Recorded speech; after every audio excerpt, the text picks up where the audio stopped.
Ok, donc il est 20h. Alors je vais commencer. Donc comme je l'ai dit dans les posts, les horaires sont plutôt approximatifs. Je vais essayer de faire au moins 5 fois par semaine. Et je vais commencer par la Genèse et je sais pas combien de temps je vais lire, mais en tout cas, si je termine pas un livre, je le finis, je le continue la fois d'après, quoi. Donc ça veut dire que là, il y a 50 chapitres. Ça veut dire que j'attaquerai pas un autre livre tant que j'aurai pas terminé celui-là, voilà. Et donc je vais lire la nouvelle édition.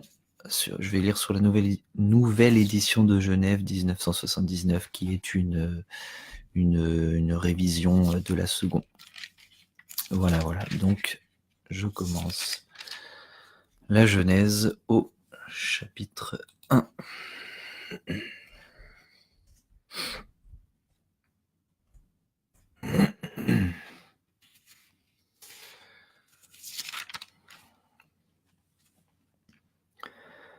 Au commencement, Dieu créa les cieux et la terre. La terre était informe et vide, il y avait des ténèbres à la surface de l'abîme, et l'Esprit de Dieu se mouvait au-dessus des eaux. Dieu dit que la lumière soit, et la lumière fut. Dieu vit que la lumière était bonne, et Dieu sépara la lumière d'avec les ténèbres. Dieu appela la lumière jour, et il appela les ténèbres nuit. Ainsi, il y eut un soir et il y eut un matin, ce fut le premier jour. Dieu dit qu'il y ait une étendue entre les eaux, et qu'elle sépare les eaux d'avec les eaux.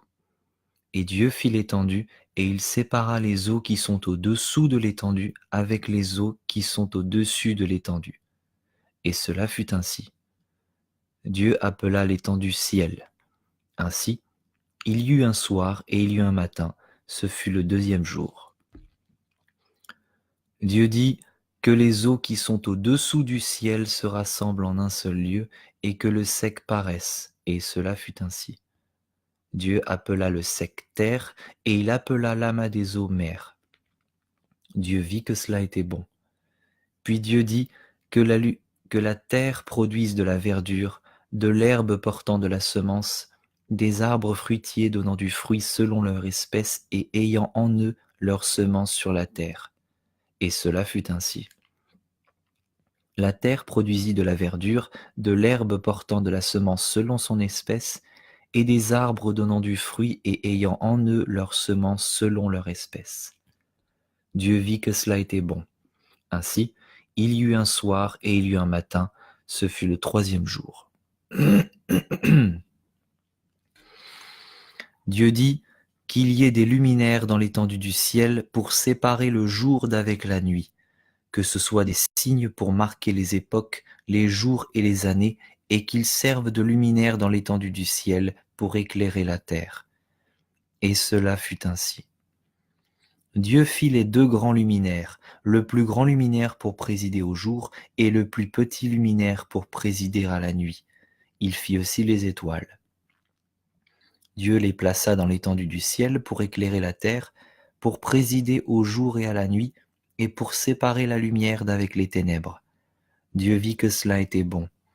Ainsi, il y eut un soir et il y eut un matin, ce fut le quatrième jour. Dieu dit que les eaux produisent en abondance des animaux vivants et que des oiseaux volent sur la terre vers l'étendue du ciel. Dieu créa les grands poissons et tous les animaux vivants qui se meuvent et que les eaux produisirent en abondance selon leur espèce. Il créa aussi tout oiseau ailé selon son espèce. Dieu vit que cela était bon. Dieu les bénit en disant « Soyez féconds, multipliez et remplissez les eaux des mers, et que les oiseaux multiplient sur la terre. » Ainsi, il y eut un soir et il y eut un matin, ce fut le cinquième jour.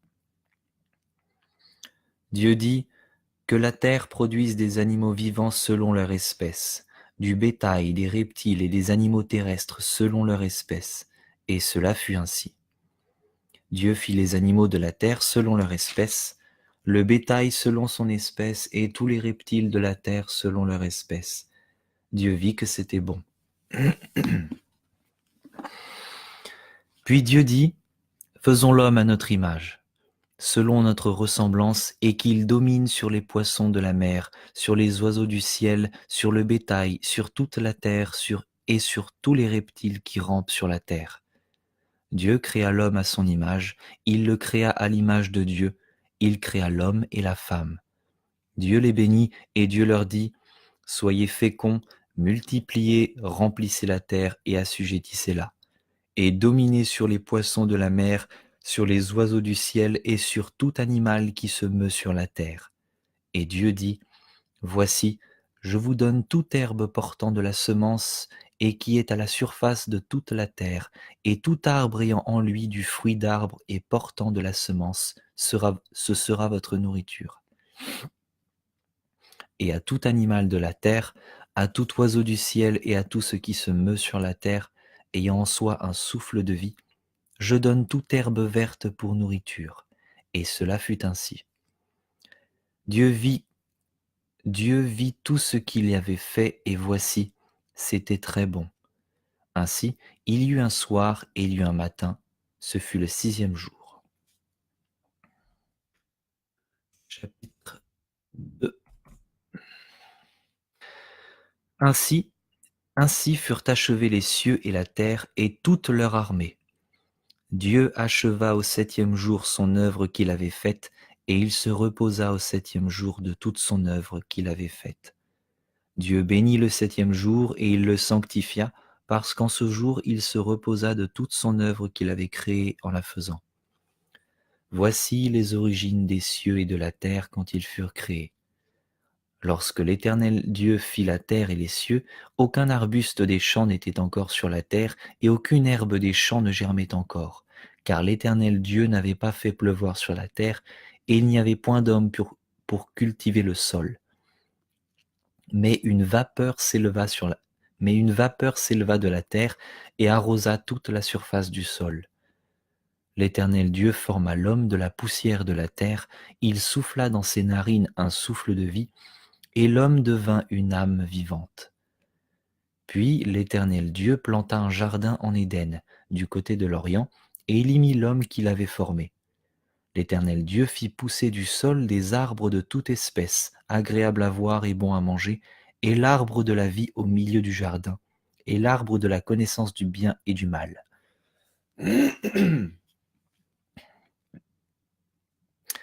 Un fleuve sortait d'Éden pour arroser le jardin, et de là il se divisait en 4 bras. Le nom du premier est Pichon, c'est celui qui entoure tout le pays de Havila où se trouve l'or. L'or de ce pays est pur, on y trouve aussi le bdellium et la pierre d'onyx. Le nom du second fleuve est Gihon, c'est celui qui entoure tout le pays de Cush. Le nom du troisième est Hidékel, c'est celui qui coule à l'orient de la Syrie. Le 4e fleuve, c'est l'Euphrate. L'Éternel Dieu prit l'homme et le plaça dans le jardin d'Éden pour le cultiver et pour le garder. L'Éternel Dieu donna cet ordre à l'homme. Tu pourras manger de tous les arbres du jardin, mais tu ne mangeras pas de l'arbre de la connaissance du bien et du mal, car le jour où tu en mangeras, tu mourras certainement. L'Éternel Dieu dit, il n'est pas bon que l'homme soit seul, je lui ferai une aide semblable à lui. L'Éternel Dieu forma de la terre tous les animaux des champs et tous les oiseaux du ciel, et il les fit venir vers l'homme pour voir comment il les appellerait, et afin que tout être vivant porte le nom que lui donnerait l'homme.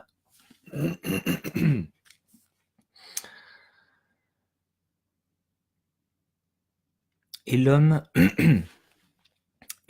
donna des noms à tout le bétail, aux oiseaux du ciel et à tous les animaux des champs, mais pour l'homme il ne trouva point d'aide semblable à lui. Alors l'Éternel Dieu fit tomber un profond sommeil sur l'homme qui s'endormit. Il prit une de ses côtes et referma la chair à sa place. L'Éternel Dieu forma une femme de la côte qu'il avait prise de l'homme, et il l'amena vers l'homme. Et l'homme dit, Voici cette fois celle qui est os de mes os et chair de ma chair. On l'appellera femme parce qu'elle a été prise de l'homme. C'est pourquoi l'homme quittera son père et sa mère et s'attachera à sa femme et ils deviendront une seule chair. L'homme et sa femme étaient tous deux nus et ils n'en avaient point honte.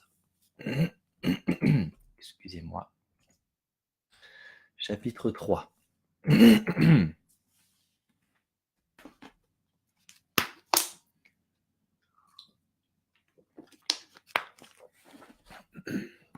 Chapitre 3. Le serpent était le plus rusé de tous les animaux des champs que l'Éternel Dieu avait fait. Il dit à la femme, Dieu a-t-il réellement dit, vous ne mangerez pas de tous les arbres du jardin? La femme répondit, Pardon. La femme répondit au serpent, nous mangeons du fruit des arbres du jardin, mais quant au fruit de l'arbre qui est au milieu du jardin, Dieu a dit, vous n'en mangerez point et vous n'y toucherez point de peur que vous ne mouriez. Alors le serpent dit à la femme, vous ne mourrez point, mais Dieu sait que le jour où vous en mangerez, vos yeux s'ouvriront et que vous serez comme Dieu, connaissant le bien et le mal. La femme vit que l'arbre était bon à manger et agréable à la vue, et qu'il était précieux pour ouvrir l'intelligence. Elle prit de son fruit et en mangea. Elle en donna aussi à son mari qui était auprès d'elle, et il en mangea. Les yeux de l'un et de l'autre s'ouvrirent, ils connurent qu'ils étaient nus, et ayant cousu des feuilles de figuier, ils s'en firent des ceintures. Alors ils entendirent la voix de l'Éternel Dieu qui parcourait le jardin vers le soir, et l'homme et sa femme se cachèrent loin de la face de l'Éternel Dieu, au milieu des arbres du jardin. Mais l'Éternel Dieu appela l'homme et lui dit, où es-tu? Il répondit, j'ai entendu ta voix dans le jardin et j'ai eu peur parce que je suis nu et je me suis caché. Et l'Éternel Dieu dit, qui t'a appris que tu es nu? Est-ce que tu as mangé de l'arbre dont je t'avais défendu de manger? L'homme répondit, la femme que tu as mise auprès de moi m'a donné de l'arbre et j'en ai mangé. Et l'Éternel Dieu dit à la femme, pourquoi as-tu fait cela? La femme répondit, le serpent m'a séduite et j'en ai mangé. L'Éternel Dieu dit au serpent, puisque tu as fait cela, tu seras maudit entre tout le bétail et entre tous les animaux des champs. Tu marcheras sur ton ventre et tu mangeras de la poussière tous les jours de ta vie. Je mettrai inimitié entre toi et la femme, entre ta postérité et sa postérité. Celle-ci t'écrasera la tête et tu lui blesseras le talon. Il dit à la femme, j'augmenterai la souffrance de tes grossesses. Tu enfanteras avec douleur et tes désirs se porteront vers ton mari, mais il dominera sur toi. Il dit à l'homme, puisque tu as écouté la voix de ta femme et que tu as mangé de l'arbre au sujet duquel je t'avais donné cet ordre, tu n'en mangeras point, le sol sera maudit à cause de toi. C'est à force de peine que tu en tireras ta nourriture tous les jours de ta vie. Il te produira des épines et des ronces, et tu mangeras de l'herbe des champs. C'est à la sueur de ton visage que tu mangeras du pain, jusqu'à ce que tu retournes dans la terre d'où tu as été pris, car tu es poussière, et tu retourneras dans la poussière. Adam donna à sa femme le nom d'Ève, car elle a été la mère de tous les vivants. L'Éternel Dieu fit à Adam et à sa femme des habits de peau, et il les en revêtit. L'Éternel Dieu dit, voici, l'homme est devenu comme l'un de nous, pour la connaissance du bien et du mal. Empêchons-le maintenant d'avancer sa main, de prendre de l'arbre de vie, d'en manger et de vivre éternellement. Et l'Éternel Dieu le chassa du jardin d'Éden pour qu'il cultive la terre d'où il avait été pris. C'est ainsi qu'il chassa Adam, et il mit à l'orient du jardin d'Éden les chérubins qui agitent une épée flamboyante pour garder le chemin de l'arbre de vie. Excusez-moi pour mon petit raclement de gorge.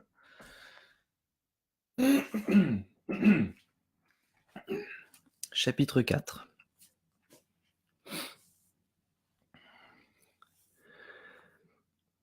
Adam connut Ève, sa femme, elle conçut et enfanta Caïn, et elle dit: J'ai acquis un homme de par l'Éternel.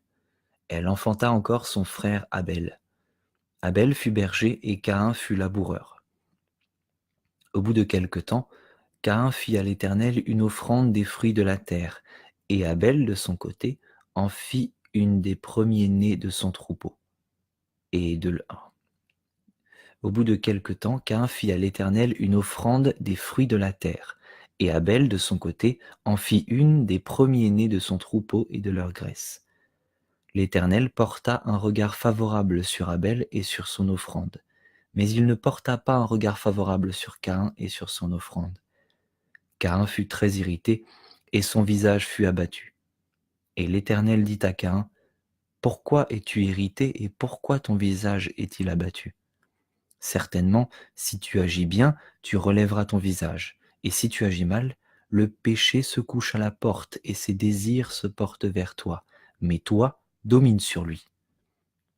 Cependant, Caïn adressa la parole à son frère Abel, mais comme ils étaient dans les champs, Caïn se jeta sur son frère Abel et le tua. L'Éternel dit à Caïn: Où est ton frère Abel? Il répondit: Je ne sais pas. Suis-je le gardien de mon frère? Et Dieu dit: Qu'as-tu fait? La voix du sang de ton frère crie de la terre jusqu'à moi. Maintenant tu seras maudit de la terre qui a ouvert sa bouche pour recevoir de ta main le sang de ton frère. Quand tu cultiveras le sol, il ne te donnera plus sa richesse. Tu seras errant et vagabond sur la terre. Caïn dit à l'Éternel: Mon châtiment est trop grand pour être supporté. Voici, tu me chasses aujourd'hui de cette terre, je serai caché loin de ta face, je serai errant et vagabond sur la terre, et quiconque me trouvera me tuera. L'Éternel lui dit: Si quelqu'un tuait Caïn, Caïn serait vengé 7 fois. Et l'Éternel mit un signe sur Caïn pour que quiconque le trouverait ne le tue point. Puis Caïn s'éloigna de la face de l'Éternel et habita dans la terre de Nod, à l'orient d'Éden.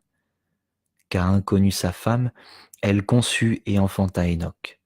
Il bâtit ensuite une ville et il donna à cette ville le nom de son fils Hénoc.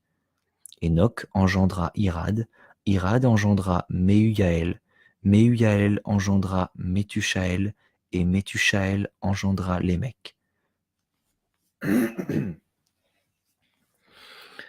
Lémec prit 2 femmes. Le nom de l'une était Ada et le nom de l'autre Tsia. Ada enfanta Jabal, il fut le père de ceux qui habitent sous des tentes et près des troupeaux. Le nom de son frère était Joubal. Il fut le père de tous ceux qui jouent de la harpe et du chalumeau. Tsila, de son côté, enfanta Toubal-Caïn, qui forgeait tous les instruments d'airain et de fer. La sœur de Toubal-Caïn était Nama. Lémec dit à ses femmes: Ada et Tsia, écoutez ma voix. Femmes de Lémec, écoutez ma parole. J'ai tué un homme pour ma blessure et un jeune homme pour ma meurtrissure. Caïn sera vengé 7 fois, et Lémec 77 fois. Adam connut encore sa femme, elle enfanta un fils et l'appela du nom de Seth, car, dit-elle, Dieu m'a donné un autre fils à la place d'Abel, que Caïn a tué. Seth eut aussi un fils et il l'appela du nom d'Énoch. C'est alors que l'on commença à invoquer le nom de l'Éternel.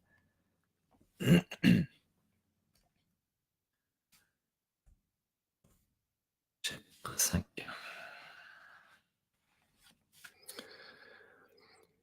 Voici le livre de la postérité d'Adam. Lorsque Dieu créa l'homme, il le fit à la ressemblance de Dieu. Il créa l'homme et la femme, il les bénit, et il les appela du nom d'homme lorsqu'ils furent créés. Adam, âgé de 130 ans, engendra un fils à sa ressemblance selon son image, et il lui donna le nom de Seth. Les jours d'Adam après la naissance de Seth furent de 800 ans, et il engendra des fils et des filles. Tous les jours qu'Adam vécut furent de 930 ans, puis il mourut. Seth, âgé de 105 ans, engendra Énoch. Seth vécut après la naissance d'Énoch 807 ans, et il engendra des fils et des filles. Tous les jours de Seth furent de 912 ans, puis il mourut. Énoch, âgé de 90 ans, engendra Kénan. Énoch vécut après la naissance de Kénan 815 ans, et il engendra des fils et des filles. Tous les jours d'Énoch furent de 905 ans, puis il mourut. Kénan, âgé de 70 ans, engendra Mahalalel. Kénan vécut après la naissance de Mahalalel 840 ans, et il engendra des fils et des filles. Tous les jours de Kénan furent de 910 ans, puis il mourut. Mahalalel, âgé de 65 ans, engendra Jéred. Mahalalel vécut après la naissance de Jéred 830 ans, et il engendra des fils et des filles. Tous les jours de Mahalalel furent de 895 ans, puis il mourut. Jéred, âgé de 162 ans, engendra Enoch. Jéred vécut après la naissance d'Enoch 800 ans. Et il engendra des fils et des filles. Tous les jours de Jéred furent de 962 ans, puis il mourut. Enoch, âgé de 65 ans, engendra Méthusélah. Enoch, après la naissance de Méthusélah, marcha avec Dieu 300 ans, et il engendra des fils et des filles.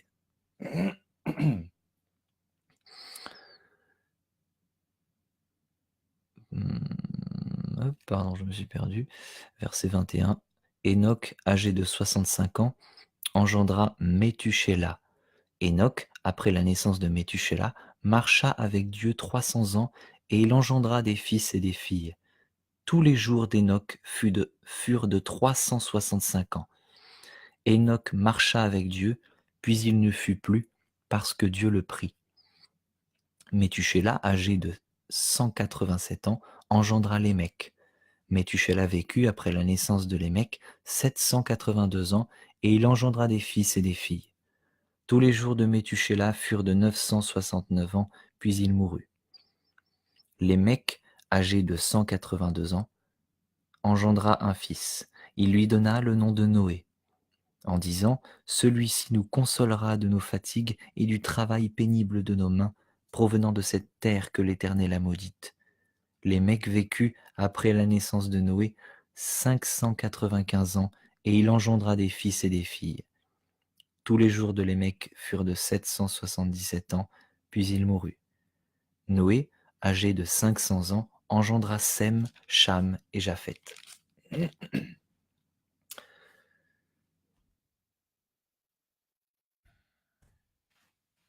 Chapitre 6.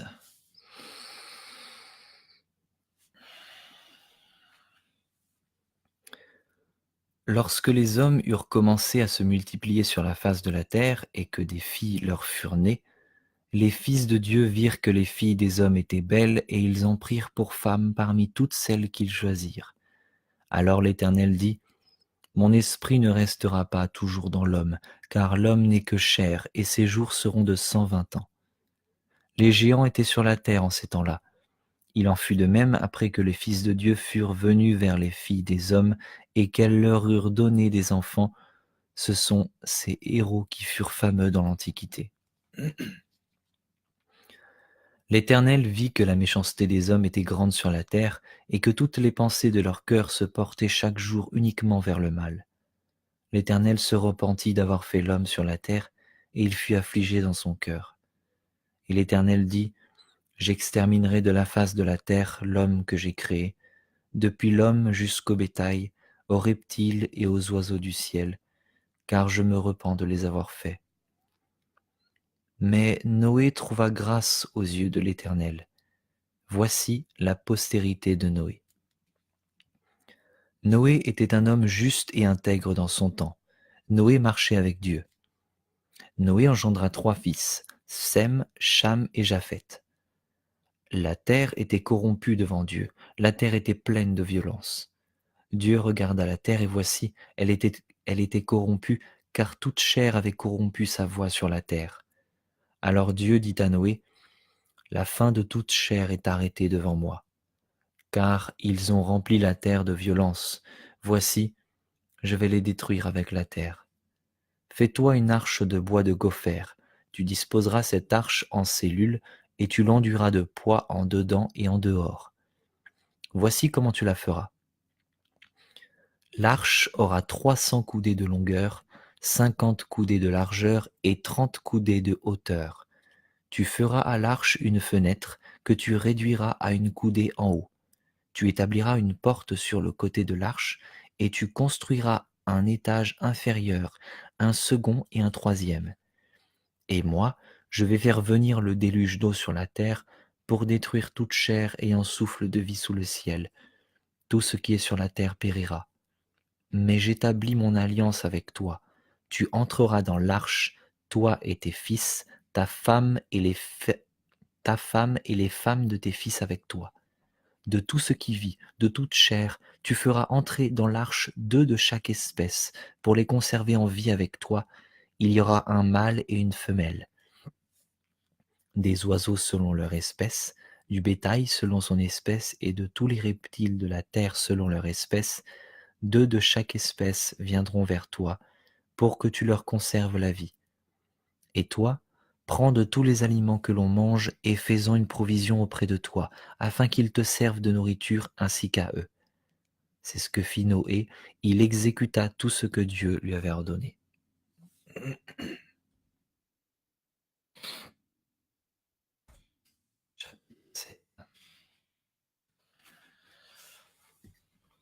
L'Éternel dit à Noé, entre dans l'arche, toi et toute ta maison, car je, car je t'ai vu juste devant moi parmi cette génération. Tu prendras auprès de toi 7 couples de tous les animaux purs, le mâle et sa femelle, une paire des animaux qui ne sont pas purs, le mâle et sa femelle, 7 couples aussi des oiseaux du ciel, mâle et femelle, afin de conserver leur race en vie sur la face de toute la terre. Car encore 7 jours et je ferai pleuvoir sur la terre 40 jours et 40 nuits. Et j'exterminerai de la face de la terre tous les êtres que j'ai faits.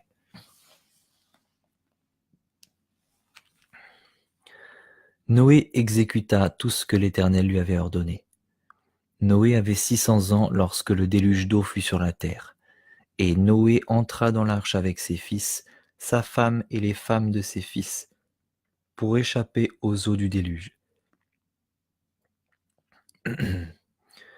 D'entre les animaux purs et les animaux qui ne sont pas purs, les oiseaux et tout ce qui se meut sur la terre, il entra dans l'arche auprès de Noé, 2 à 2, un mâle et une femelle, comme Dieu l'avait ordonné à Noé. 7 jours après, les eaux du déluge furent sur la terre. L'an 600 de la vie de Noé, le second mois, le 17e jour du mois, en ce jour-là, toutes les sources du grand abîme jaillirent et les écluses des cieux s'ouvrirent. La pluie tomba sur la terre 40 jours et 40 nuits. Ce même jour entrèrent dans l'arche Noé, Sem, Cham et Japheth, fils de Noé. La femme de Noé et les 3 femmes de ses fils avec eux, eux et tous les animaux selon leur espèce, tout le bétail selon son espèce, tous les reptiles qui rampent sur la terre selon leur espèce, tous les oiseaux selon leur espèce, tous les petits oiseaux, tout ce qui a des ailes. Ils entrèrent dans l'arche auprès de Noé 2 à 2, de toute chair ayant souffle de vie. Il en entra, mâle et femelle de toute chair, comme Dieu l'avait ordonné à Noé. Puis l'Éternel ferma la porte sur lui. Le déluge fut 40 jours sur la terre. Les eaux crurent et soulevèrent l'arche, et elle s'éleva au-dessus de la terre. Les eaux grossirent et s'accrurent beaucoup sur la terre, et l'arche flotta sur la surface des eaux. Les eaux grossirent de plus en plus, et toutes les hautes montagnes qui sont sous le ciel entier furent couvertes. Les eaux s'élevèrent de 15 coudées au-dessus des montagnes qui furent couvertes. Tout ce qui se mouvait sur la terre périt, tant les oiseaux que le bétail et les animaux, tout ce qui rampait sur la terre et tous les hommes. Tout ce qui avait respiration, souffle de vie dans ses narines et qui était sur la terre sèche mourut. Tous les êtres qui étaient sur la face de la terre furent exterminés, depuis l'homme jusqu'au bétail, aux reptiles et aux oiseaux du ciel. Ils furent exterminés de la terre. Il ne resta que Noé et ce qui était avec lui dans l'arche. Les eaux furent grosses sur la terre pendant 150 jours.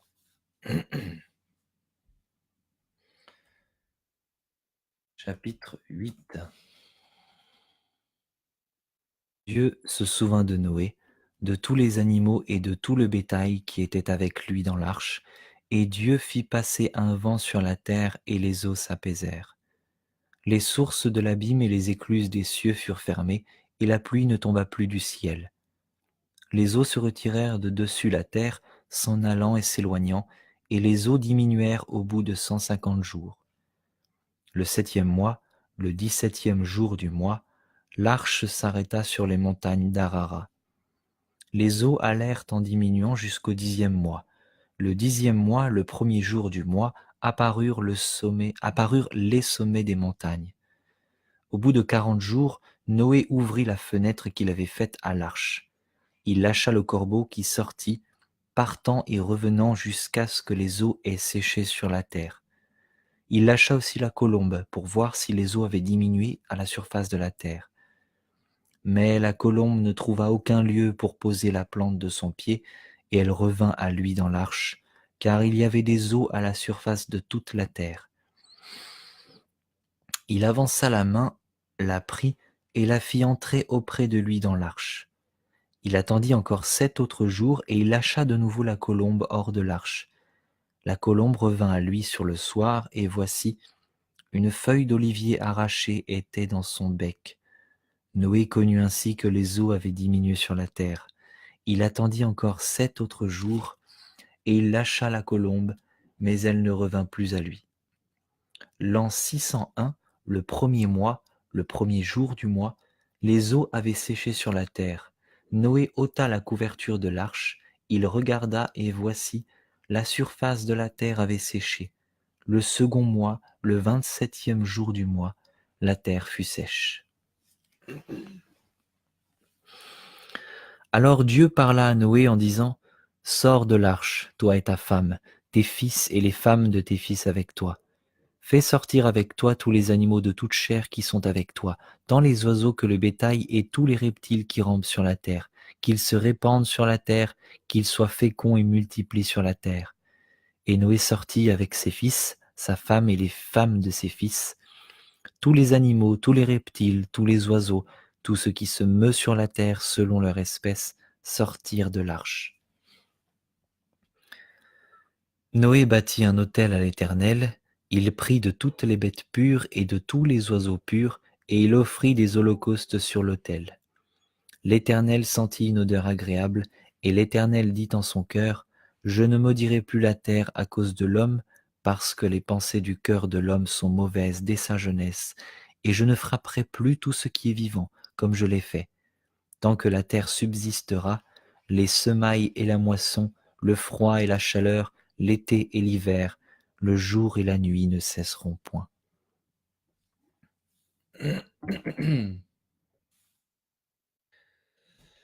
Chapitre 9.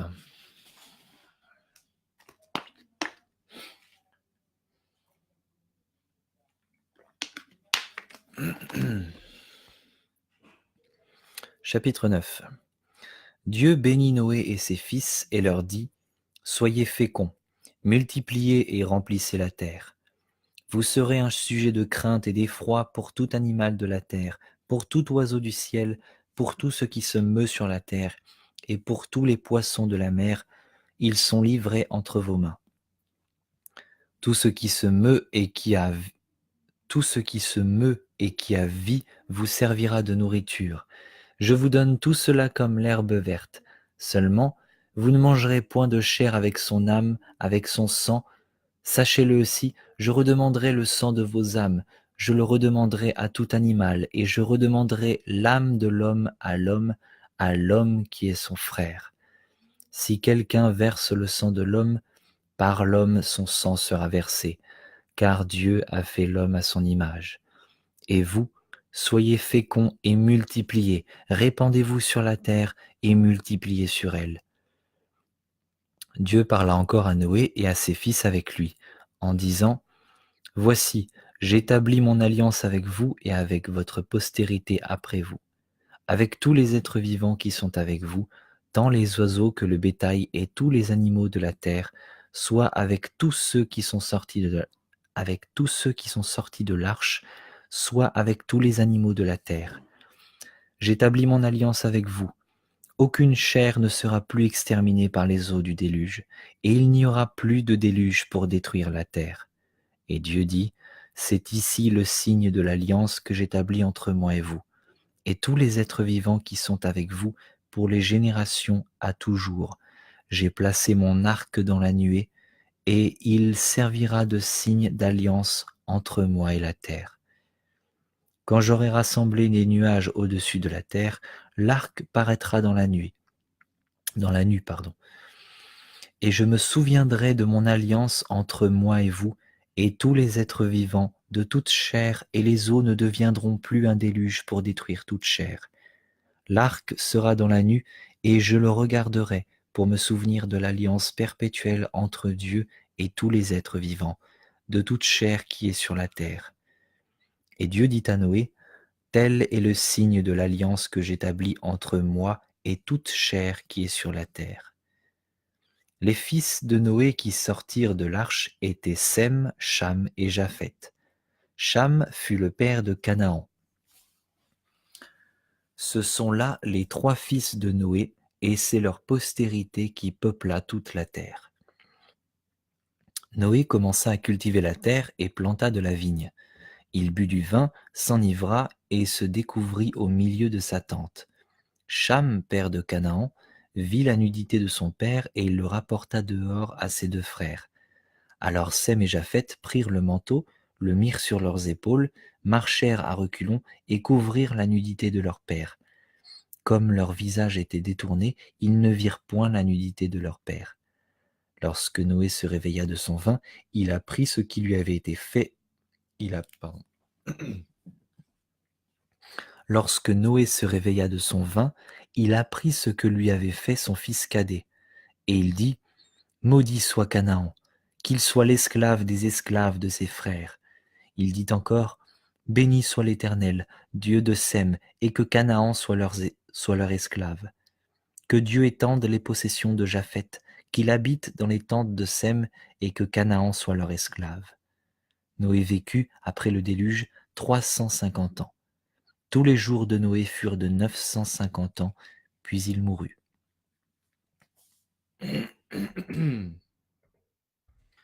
Chapitre 10. Voici la postérité des fils de Noé, Sem, Cham et Japheth. Il leur naquit des fils après le déluge.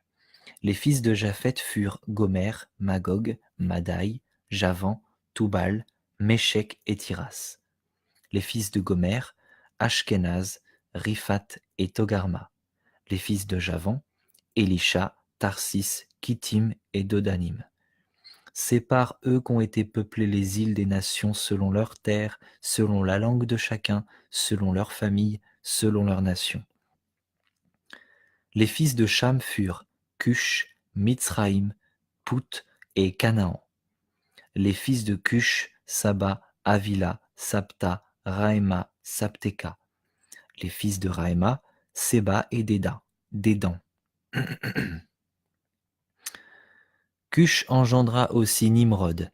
C'est lui qui commença à être puissant sur la terre. Il fut un vaillant chasseur devant l'Éternel. C'est pourquoi l'on dit comme Nimrod, vaillant chasseur devant l'Éternel.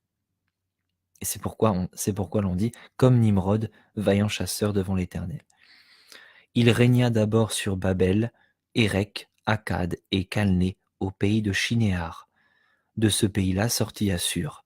Il bâtit Ninive, Rehoboth-Ir, Kalash et Rézen, entre Ninive et Kalash. C'est la grande ville. Mitzraïm engendra les Ludim, les Anamim, les Léhabim, les Naphtuim, les Patrousim, les Casluhim, d'où sont sortis les Philistins et les Caphtorim. Canaan engendra Sidon, son premier-né, et Heth, et les Jébusiens, les Amoriens, les Girgasiens, les Éviens, les Arkiens, les Siniens, les Ariadiens, les Tsémariens, les Amathiens. Ensuite, les familles des Cananéens se dispersèrent. Les limites des Cananéens allèrent depuis Sidon du côté de Guérar jusqu'à Gaza, et du côté de Sodome, de Gomorre, d'Adma et de Tseboïm jusqu'à Lécha. Ce sont là les fils de Cham, selon leur famille, selon leur langue, selon leur pays, selon leur nation. Il naquit aussi des fils à Sem, père de tous les fils d'Héber, et frère de Japheth l'aîné. Les fils de Sem furent Élam, Assur, Arpachad, Lud et Aram. Les fils d'Aram, Uts, Hul, Guéter et Mash. Arpachad engendra Shélash, et Shélash engendra Héber. Il naquit à Héber 2 fils, le nom de l'un était Péleg, parce que de son temps, la terre fut partagée, et le nom de son frère était Joktan. Joktan engendra Almodad, Shélef, Hatsarmavet, Jérash, Adoram, Uzal, Dikla, Obal, Abimaël, Séba, Ophir, Avila et Yobab. Tous ceux-là furent fils de Yoktan. Ils habitèrent depuis Mécha, du côté de Séphar, jusqu'à la montagne de l'Orient. Ce sont là les fils de Sem, selon leur famille, selon leur langue, selon leur pays, selon leur nation. Telles sont les familles des fils de Noé, selon leur génération, selon leur nation. Et c'est d'eux que sont sorties les nations qui sont répandues sur la terre après le déluge. Alors évidemment, excusez-moi pour la prononciation des noms. Évidemment, si vous voulez faire une étude de la généalogie, vous ne vous contenterez pas de cette lecture audio, vous allez aller vous-même à l'écriture.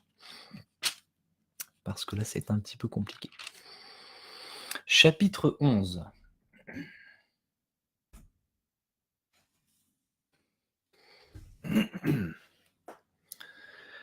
Toute la terre avait une seule langue et les mêmes mots. Comme ils étaient partis de l'Orient, ils trouvèrent une plaine au pays de Shinéar et ils y habitèrent. Ils se dirent l'un à l'autre, « Allons, faisons des briques et cuisons-les au feu. » Et la brique leur servit de pierre, et le bitume leur servit de ciment. Ils dirent encore, « Allons, bâtissons-nous une ville et une tour dont le sommet touche au ciel, et faisons-nous un nom, afin que nous ne soyons pas dispersés sur la face de toute la terre. » L'Éternel descendit pour voir la ville et la tour que bâtissaient les fils des hommes. Et l'Éternel dit, « Voici, ils forment un seul peuple et ont tous une même langue. Et c'est là ce qu'ils ont entrepris. Maintenant, rien ne les empêcherait de faire tout ce qu'ils auraient projeté. Allons, descendons et là confondons leur langage, afin qu'ils n'entendent plus la langue les uns des autres. » Et l'Éternel les dispersa loin de là sur la face de toute la terre, et ils cessèrent de bâtir la ville. C'est pourquoi on l'appela du nom de Babel, car c'est là que l'Éternel confondit le langage de toute la terre, et c'est de là que l'Éternel les dispersa sur la face de toute la terre. Voici la postérité de Sem. Sem, âgé de 100 ans, engendra Arpachad, 2 ans après le déluge. Sem vécut après la naissance d'Arpachad 500 ans, et il engendra des fils et des filles. Arpachad, âgé de 35 ans, engendra Shélash. Arpachad vécut après la naissance de Shélash 403 ans, et il engendra des fils et des filles. Shélash, âgé de 30 ans, engendra Héber. Shélash vécut après la naissance d'Héber 403 ans, et il engendra des fils et des filles. Héber, âgé de 34 ans, engendra Péleg. Héber vécut après la naissance de Péleg 430 ans, et il engendra des fils et des filles. Péleg, âgé de 30 ans, engendra Réhu. Péleg vécut après la naissance de Réhu 209 ans, et il engendra des fils et des filles. Réhu, âgé de 32 ans, engendra Sérug. Réu vécut après la naissance de Sérug 207 ans, et il engendra des fils et des filles.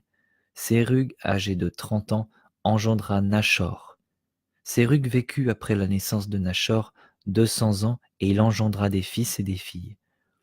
Nachor, âgé de 29 ans, engendra Térar. Nachor vécut après la naissance de Térar 119 ans, et il engendra des fils et des filles. Térar, âgé de 70 ans, engendra Abraham, Nachor et Haran. Voici la postérité de Térar. Térar engendra Abraham, Nachor et Haran. Haran engendra Lot, et Haran mourut en présence de Térar, son père, au pays de sa naissance, à Ur en Chaldée. Abraham et Nachor prirent des femmes. Le nom de la femme d'Abraham était Saraï, et le nom de la femme de Nachor était Milca, fille d'Haran, père de Milca et père de Gisca. Saraï était stérile, et elle n'avait point d'enfant. Térar prit Abraham son fils, et Lot, fils d'Haran, fils de son fils, et Saraï, sa belle-fille, femme d'Abraham, son fils. Ils sortirent ensemble d'Ur en Chaldée pour aller au pays de Canaan. Ils vinrent jusqu'à Charan, et ils y habitèrent. Les jours de Térar furent de 205 ans, et Térar mourut à Charan.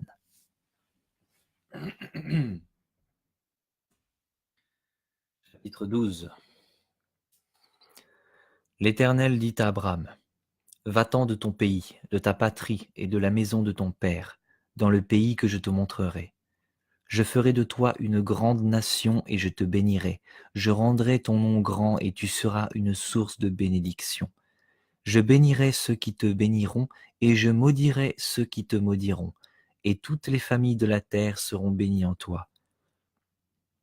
Abraham partit comme l'Éternel le lui avait dit, et Lot partit avec lui.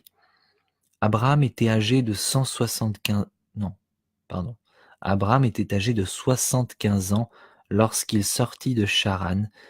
Abraham prit Saraï, sa femme, et Lot, fils de son frère, avec tous les biens qu'ils possédaient et les serviteurs qu'ils avaient acquis à Charan. Ils partirent pour aller dans le pays de Canaan, et ils arrivèrent au pays de Canaan. Abraham parcourut le pays jusqu'au lieu nommé Sichem, jusqu'aux chênes de Morée. Les Cananéens étaient alors dans le pays. L'Éternel apparut à Abraham et dit: Je donnerai ce pays à ta postérité. Et Abraham bâtit là un autel à l'Éternel qui lui était apparu. Il se transporta de là vers la montagne à l'orient de Béthel, et il dressa ses tentes, ayant Béthel à l'occident et Haï à l'orient. Il bâtit encore là un autel à l'Éternel, et il invoqua le nom de l'Éternel. Abraham continua ses marches en s'avançant vers le midi. Il y eut une famine dans le pays, et Abraham descendit en Égypte pour y séjourner, car la famine était grande dans le pays. Comme il était près d'entrer en Égypte, il dit à Saraï, sa femme: Voici, je sais que tu es une femme belle de figure. Quand les Égyptiens te verront, ils diront: C'est sa femme, et ils me tueront et te laisseront la vie. Dis, je te prie, que tu es ma sœur, afin que je sois bien traité à cause de toi et que mon âme vive grâce à toi. Lorsque Abraham fut arrivé en Égypte, les Égyptiens virent que la femme était fort belle. Les grands de Pharaon la virent aussi et la vantèrent à Pharaon. Et la femme fut emmenée dans la maison de Pharaon. Il traita bien Abraham à cause d'elle, et Abraham reçut des brebis, des bœufs, des ânes, des serviteurs et des servantes, des ânesses et des chameaux. Mais l'Éternel frappa de grandes plaies Pharaon et sa maison au sujet de Saraï, femme d'Abraham. Alors Pharaon appela Abraham et dit: Qu'est-ce que tu m'as fait? Pourquoi ne m'as-tu pas déclaré que c'est ta femme? Pourquoi as-tu dit: C'est ma sœur? Aussi l'ai-je prise pour ma femme. Maintenant voici ta femme, prends-la et va-t'en. Et Pharaon donna ordre à ses gens de le renvoyer, lui et sa femme, avec tout ce qui lui appartenait. Chapitre 13. Abraham remonta d'Égypte vers le midi, lui, sa femme et tout ce qui lui venait, et Lot avec lui. Abraham était très riche en troupeaux, en argent et en or. Il dirigea ses marches du midi jusqu'à Béthel, jusqu'au lieu où était sa tente au commencement, entre Béthel et Haï, au lieu où était l'autel qu'il avait fait précédemment. Et là, Abraham invoqua le nom de l'Éternel. Lot, qui voyageait avec Abraham, avait aussi des brebis, des bœufs et des tentes, et la contrée était insuffisante pour qu'ils demeurent ensemble, car leurs biens étaient si considérables qu'ils ne pouvaient demeurer ensemble. Il y eut querelle entre les bergers des troupeaux d'Abraham et les bergers des troupeaux de Lot. Les Cananéens et les Phéréziens habitaient alors dans le pays. Abraham dit à Lot, qu'il n'y ait point, je te prie, de dispute entre moi et toi, ni entre mes bergers et tes bergers, car nous sommes frères. Tout le pays n'est-il pas devant toi? Sépare-toi donc de moi. Si tu vas à gauche, j'irai à droite, si tu vas à droite, j'irai à gauche. Lot leva les yeux et vit toute la plainte du Jourdain qui était entièrement arrosée. Avant que l'Éternel ait détruit Sodome et Gomorrhe, c'était jusqu'à Tsoar, comme un jardin de l'Éternel, comme le pays d'Égypte. Lot choisit pour lui toute la plaine du Jourdain, et il s'avança vers l'Orient. C'est ainsi qu'ils se séparèrent l'un de l'autre. Abraham habita dans le pays de Canaan, et Lot habita dans les villes de la plaine, et dressa ses tentes jusqu'à Sodome. Les gens de Sodome étaient méchants et de grands pécheurs contre l'Éternel. L'Éternel dit à Abraham, après que Lot se fut séparé de lui, « Lève les yeux et du lieu où tu es, regarde vers le nord et le midi, vers l'Orient et l'Occident, car tout le pays que tu vois, je le donnerai à toi et à ta postérité pour toujours. Je rendrai ta postérité comme la poussière de la terre, en sorte que, si quelqu'un peut compter la poussière de la terre, ta postérité aussi sera comptée. Lève-toi, parcours le pays dans sa longueur et dans sa largeur, car je te le donnerai. » Abraham leva ses tentes et vint habiter parmi les chênes de Mamré qui sont près d'Hébron, et il bâtit là un autel à l'Éternel.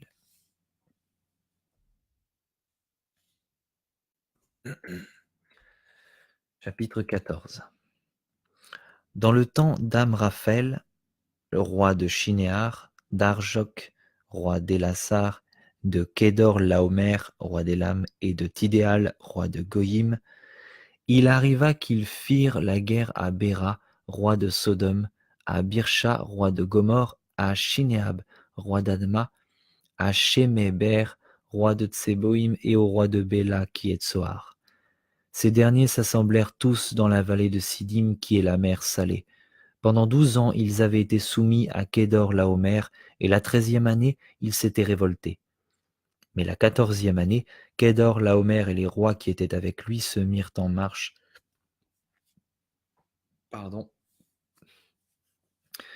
Mais la 14e année, Kédor Laomer et les rois qui étaient avec lui se mirent en marche, et ils bâtirent les Réphaïm et Ashtéros Karnaïm, les Zouzim à Ham, les Émim à Shavé Kiriataïm, et les Horiens dans leurs montagnes de Séhir jusqu'aux chênes de Paran, qui est près du désert. Puis ils s'en retournèrent, vinrent à En-Mishpat, qui est Kadès, et bâtirent les Amalécites sur tout leur territoire, ainsi que les Amoriens établis à Hatzatson Tamar. Alors s'avancèrent le roi de Sodome, le roi de Gomorrhe, le roi d'Adma, le roi de Tseboïm et le roi de Béla, qui est Tsoar, et ils se rangèrent en bataille contre eux dans la vallée de Sidim, contre Kédor Laomer, roi d'Élam, Tidéal, roi de Goïm, Amraphel, roi de Shinéar, et Arjok, roi d'Élassar. 4 rois contre 5.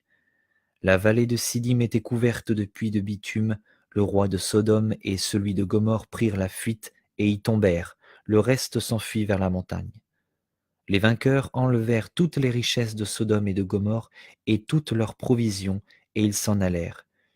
Ils enlevèrent aussi avec ses biens Lot, fils du frère d'Abraham, qui demeurait à Sodome, et ils s'en allèrent. Un fuyard vint l'annoncer à Abram, l'Hébreu, celui-ci habitait parmi les chênes de Mamré, l'Amoréen, frère d'Eshcol et frère d'Aner, qui avait fait alliance avec Abram. Dès qu'Abram eut appris que son frère avait été fait prisonnier, il arma 318 de ses plus braves serviteurs nés dans sa maison, et il poursuivit les rois jusqu'à Dan. Il divisa sa troupe pour les attaquer de nuit, lui et ses serviteurs. Il les battit et les poursuivit jusqu'à Shoba, qui est à la gauche de Damas. Il ramena toutes les richesses, il ramena aussi Lot son frère avec ses biens, ainsi que les femmes et le peuple. Après qu'Abram fut revenu vainqueur de Kédor-Laomer et des rois qui étaient avec lui, le roi de Sodome sortit à sa rencontre dans la vallée de Chavé, qui est la vallée du roi. Melchisédek, roi de Salem, fit apporter du pain et du vin. Il était sacrificateur du Dieu Très-Haut. Il bénit Abraham et dit : Béni soit Abraham par le Dieu Très-Haut, maître du ciel et de la terre. Béni soit le Dieu Très-Haut qui a livré tes ennemis entre tes mains. Et Abraham lui donna la dîme de tout. Le roi de Sodome dit à Abraham : Donne-moi les personnes et prends pour toi les richesses. Abraham répondit au roi de Sodome : Je lève la main vers l'Éternel, le Dieu Très-Haut, maître du ciel et de la terre. Je ne prendrai rien de tout ce qui est à toi, pas même un fil, ni un cordon de soulier, afin que tu ne dises pas : J'ai enrichi Abraham. Rien pour moi. Seulement ce qu'ont mangé les jeunes gens et la part des hommes qui ont marché avec moi, Aner, Eshcol et Mamré. Eux, ils prendront leur part. Chapitre 15. Après ces événements, la parole de l'Éternel fut adressée à Abraham dans une vision, et il dit : Abraham, ne crains point, je suis ton bouclier, et ta récompense sera très grande. Abraham répondit : Seigneur Éternel, que me donneras-tu ? Je m'en vais sans enfant, et l'héritier de ma maison, c'est Éliézer de Damas. Et Abraham dit : Voici, tu ne m'as pas donné de postérité, et celui qui est né dans ma maison sera mon héritier. Alors la parole de l'Éternel lui fut adressée ainsi : Ce n'est pas lui qui sera ton héritier, mais c'est celui qui sortira de tes entrailles qui sera ton héritier. Et après l'avoir conduit dehors, il dit : Regarde vers le ciel et compte les étoiles, si tu peux les compter. Et il lui dit : Telle sera ta postérité. Abraham eut confiance en l'Éternel, qui le lui imputa à justice. L'Éternel lui dit encore : Je suis l'Éternel qui t'ai fait sortir d'Ur en Chaldée pour te donner en possession ce pays. Abraham répondit : Seigneur Éternel, à quoi connaîtrai-je que je le posséderai ? Et l'Éternel lui dit : Prends une génisse de 3 ans, une chèvre de 3 ans, un bélier de 3 ans, une tourterelle et une jeune colombe. Abraham prit tous ces animaux, les coupa par le milieu et mit chaque morceau l'un vis-à-vis de l'autre. Mais il ne partagea point les oiseaux. Les oiseaux de proie s'abattirent sur les cadavres et Abraham les chassa. Au coucher du soleil, un profond sommeil tomba sur Abraham, et voici une frayeur et une grande obscurité vinrent l'assaillir. Et l'Éternel dit à Abraham : Sache que tes descendants seront étrangers dans un pays qui ne sera point à eux. Ils y seront asservis, et on les opprimera pendant 400 ans. Mais je jugerai la nation à laquelle ils seront asservis, et ils sortiront ensuite avec de grandes richesses. Toi, tu iras en paix vers tes pères, tu seras enterré après une heureuse vieillesse. À la 4e génération, ils reviendront ici, car l'iniquité des Amoréens n'est pas encore à son comble.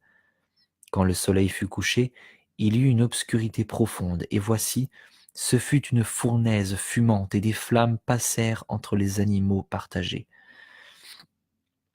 En ce jour-là, l'Éternel fit alliance avec Abraham et dit : Je donne ce pays à ta postérité, depuis le fleuve d'Égypte jusqu'au grand fleuve, et au fleuve d'Euphrate, le pays des Kéniens, des Kénisiens, des Cadmoniens, des Étiens, des Phéréziens, des Réphaïm, des Amoréens, des Cananéens, des Girgasiens et des Jébusiens.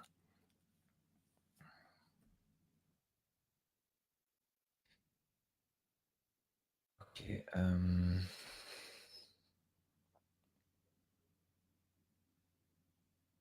ok. Chapitre 16. Sarai, femme d'Abram, ne lui avait point donné d'enfant. Elle avait une servante égyptienne nommée Agar. Et Sarai dit à Abram, voici, l'Éternel m'a rendu stérile. Viens, je te prie, vers ma servante. Peut-être aurai-je par elle des enfants. Abram écouta la voix de Sarai. Alors Sarai, femme d'Abram, prit Agar, l'Égyptienne, sa servante, et la donna pour femme à Abram, son mari, après qu'Abram eut habité 10 années dans le pays de Canaan. Il alla vers Agar, et elle devint enceinte. Quand elle se vit enceinte, elle regarda sa maîtresse avec mépris. Et Sarai dit à Abram, l'outrage qui m'est fait retombe sur toi. J'ai mis ma servante dans ton sein, et quand elle a vu qu'elle était enceinte, elle m'a regardé avec mépris. Que l'Éternel soit juge entre moi et toi. Abram répondit à Sarai, voici ta servante est en ton pouvoir. Agis à son égard comme tu le trouveras bon. Alors Sarai la maltraita et Agar s'enfuit loin d'elle.